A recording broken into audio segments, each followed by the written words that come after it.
I'd like to pursue a bit of reflection on Pope Francis, the Magnificent. He often gets criticized, but he's a very holy, first of all, very astute, and a very fine theologian. He's able to translate the teaching of the Church, the Catechism, in ways that sometimes surprise people because they haven't really understood well what the Church teaches. So I'd like to just take a few moments to think about one statement that got a few people concerned.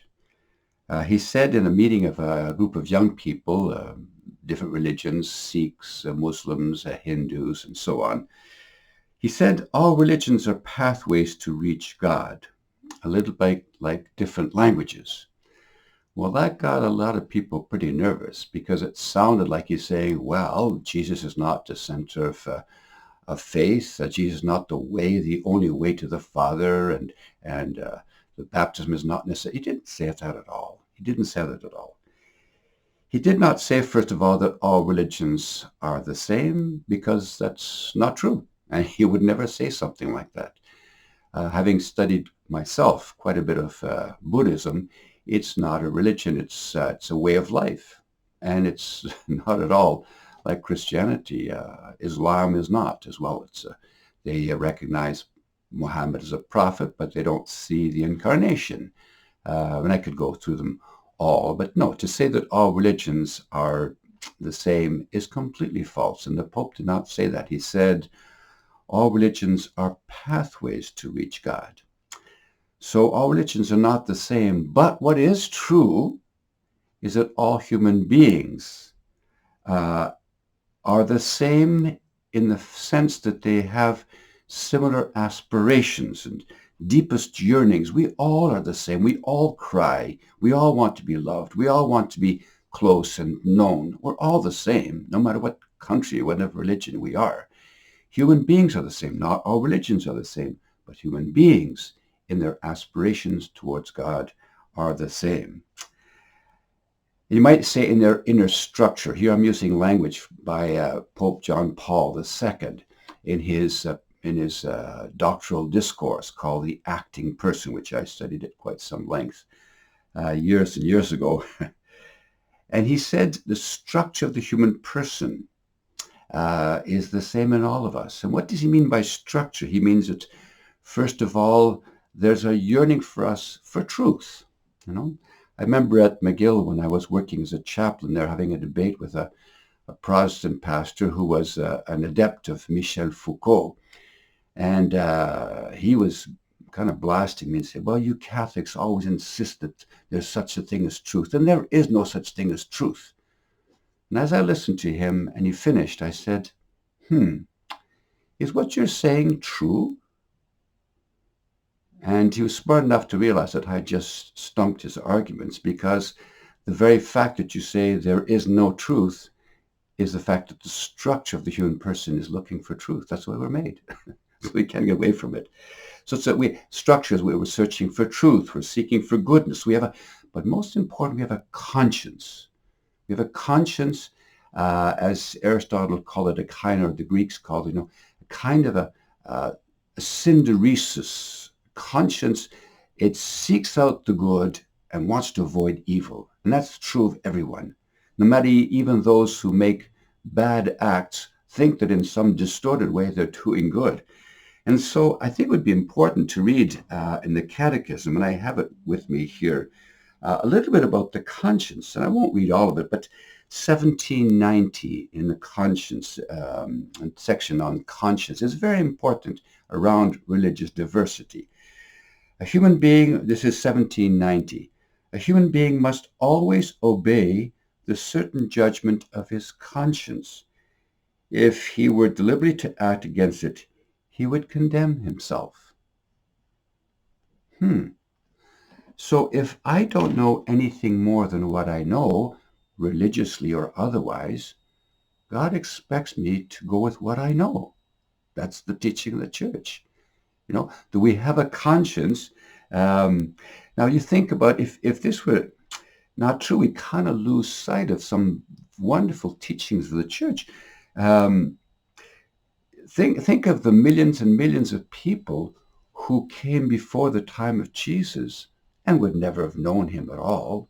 And the ones even during Jesus' lifetime, all the people in Asia and South America, they had never heard. Jesus reached out to about 10,000 people, maybe, maximum, maybe a little bit more, who knows. And then over the early centuries of the church, there's very few people who are exposed to the message of Christ. So what is God using to reach people? Well, the conscience is the voice of God, said Cardinal Newman. The conscience is the voice of God. And we must follow our conscience as we are in the search of God. Let me read from the Catechism something else as well about salvation, which I think would be very helpful here. Because when you listen to the Pope speak, you need to double check the Catechism properly and understand it properly. In number 846 of the Catechism, how to understand the affirmation, outside the church there is no salvation. So 840 says, well, based upon the tradition of the church, etc., Christ is present in his church, and yes, he is the door. Well, that's clear. And then in 847 it says, the affirmation is not aimed at those who, through no fault of their own, do not know Christ or the church. Those who, through no fault of their own, do not know the gospel of Christ or church, but who nevertheless seek God with a sincere heart and conscience, and moved by grace, try in their actions to do the will of God as best they know it through the dictates of their conscience. They too can achieve salvation. That's exactly what the Pope said to the young people. He said, all religions, in your conscience, because this is what you don't know anything else than that, all religions are pathways to reach God. So we always have to check the context in which the Pope is speaking, He was speaking to a group of diverse young people. He wanted to stress what they got right, and not to lambaste them with the whole Catholic Church teaching, but to remind them they're on the right path. And he wanted to support and encourage that and bring religious harmony where there is so very often diversity and even violence.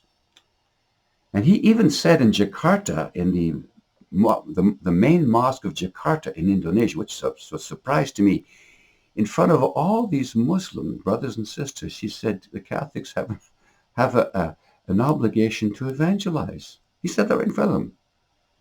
But he did say, but not proselytize. What's the difference between evangelize and proselytize? Let me use a simple example, really. If I have a beautiful, lovely chocolate cake, and I say to you, hey, this is a wonderful cake. Have a piece, eat it. It's really nice. You'll really like it. You'll feel better if you eat this. That's evangelizing. Because the person can say, well, you know what? I don't want chocolate cake. Thanks very much. Proselytizing is saying, if you don't eat this cake, you're going to starve. If you don't eat this cake, then I won't like you anymore. I'm not going to talk to you anymore. See, that's proselytism. That's coercing the conscience of the others to move in ways that they don't want to move. And that's against Catholic teaching. We can't do that. We can't proselytize. We must evangelize. Here's the cake. Would you like it? Would you like to try it? So how does God save us then in our conscience? I'm going to finish with this point here. Well, I don't really know, but what I do know is that the conscience, movements of the conscience, as the Catechism says, the movements of the conscience are a kind of a proto-faith, seeking out the truth as best I know it. And if in the honesty of my actions I try to do that, then I'm doing God's will. And this is leading me to God, and God will save me through that faith. And the second thing is, well, the church says you need to be baptized. Now, as a Catholic priest, I've baptized hundreds, if not thousands of kids, and adults as well. And occasionally people have asked me, what happens to those who are not baptized? I said, as a Catholic priest, the only way I know how to baptize is to take water and pour on your head or plunge in water 3 times and say, I baptize you in the name of the Father and the Son and the Holy Spirit. That's the only way I know how to do it. But for those who are not baptized and who die and who come in front of Jesus because they're going to meet Jesus for sure, what happens to them? Well, Jesus can baptize them the way he wants. I don't know about that. He's got his own way of doing things. God has his own way. I know the way that I'm supposed to do it. But God is not limited by the limitations that the church has. God can do anything he wants. And whether they're Hindus, atheists, Muslims, who knows what it is, they will all meet Jesus face to face when they die. And then they would be faced with a choice. What do I do here? And if they've been faithful to their conscience, they will see the light. So when the Pope says something like this, all religions are pathways to reach God, he was saying what the church simply teaches in a way that I hope encourage young people to work for harmony, seek out the truth, and become better people. So the Lord bless you. I hope that this helps a little bit. I know that statement kind of shocked a few people, but I hope that maybe reading the Catechism and thinking about this a little bit more might shed some light on your search. The Lord bless you. Have a wonderful day. And may Our Lady, the Mother of God and Seat of Wisdom, be with us.